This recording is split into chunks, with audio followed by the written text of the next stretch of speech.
ra đi. Rồi này nó chỉ thôi nữa.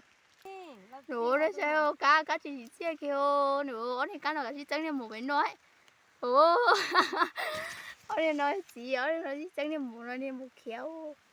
Ở đây nó xin tàu này xem. Rồi ở đây cao rồi lúc tao ô xin tàu trắng lên một nó nè. Một nó một bầu một kia. Ồ xin trắng luôn câu.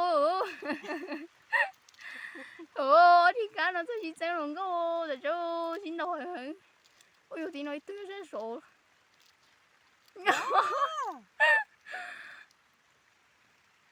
Ồ, chị sẽ cả thế lên đi này sợ chơi rồi.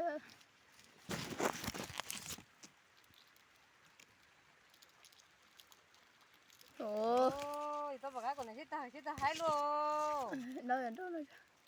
Ồ, này cá nó chỉ xăm một kiểu. Đi đâu tụi nó luôn. Ồ, này tụi nó lòi ô. Này tụi nó ra anh cô. Hộp lòi cho trời luôn thì nó. Đi theo tụi nó nữa, tụi nó. Wow, ô. Thì nó là món ăn tối nữa. Cao.